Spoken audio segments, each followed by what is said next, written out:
When Balaam saw that it pleased the Lord to bless Israel, he did not go, as he had done each time before, superstitiously, to seek omens and signs in the natural world, but he set his face toward the wilderness, desert.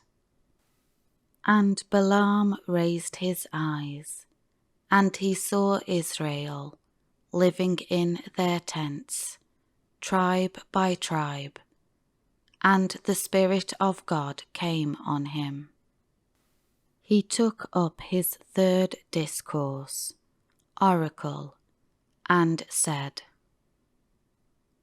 The oracle of Balaam, the son of Peor, and the oracle of the man, whose eye is opened, at last, to see clearly the purpose and will of God.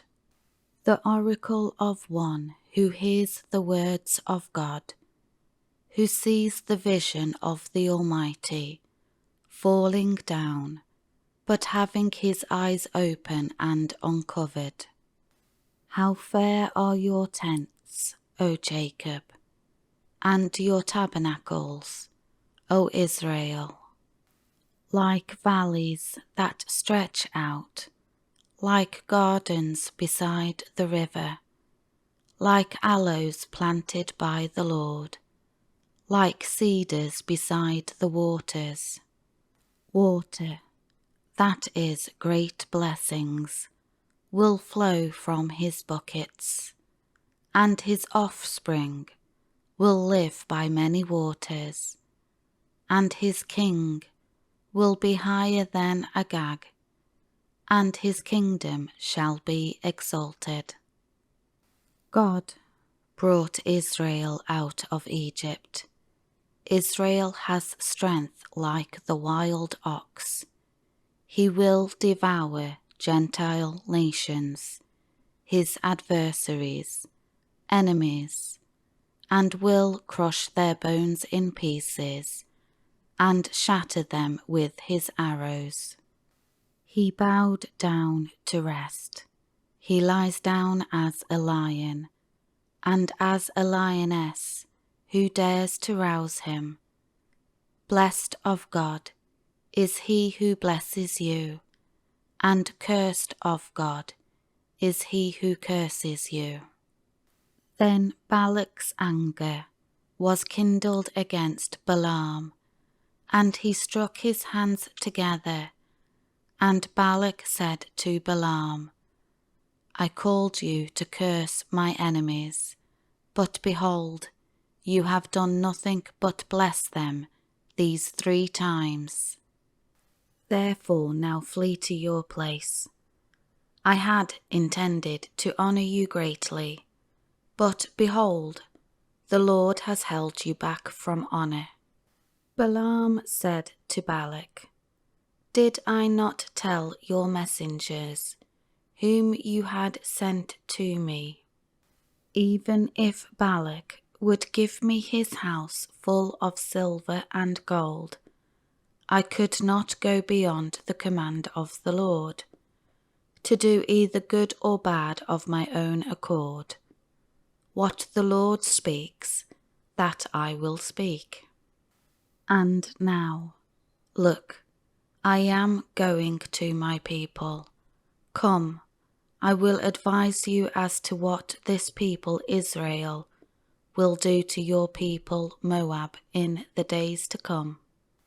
He took up his 4th discourse, oracle, and said, The oracle of Balaam, the son of Peor, the oracle of the man whose eye is opened, the oracle of him who hears the words of God and knows the knowledge of the Most High, who sees the vision of the Almighty, falling down, but having his eyes open and uncovered. I see him, but not now. I behold him, but not near. A star shall come forth from the descendants of Jacob. A sceptre shall rise out of the descendants of Israel, and shall crush the forehead of Moab, and destroy all the sons of Sheth. Edom shall be taken as a possession. Mount Seir, Israel's enemies, also will be a possession, while Israel performs valiantly. One from the descendants of Jacob shall have dominion, and will destroy the remnant from the city. Balaam looked at Amalek, and took up his 5th discourse, oracle, and said, Amalek was the first of the neighbouring nations to oppose the Israelites after they left Egypt, but his end shall be destruction. And Balaam looked at the Kenites, and took up his 6th discourse, oracle, and said, Strong is your dwelling place, and you set your nest in the cliff. Nevertheless, the Kenites will be consumed. How long will Ashur, Assyria, keep you, Israel, captive? Then he took up his 7th discourse, oracle, and said, Alas, who can live unless God has ordained it? But ships shall come from the coast of Kittim, and shall afflict Ashur, Assyria, and Eber. So they, the victors, also will come to destruction.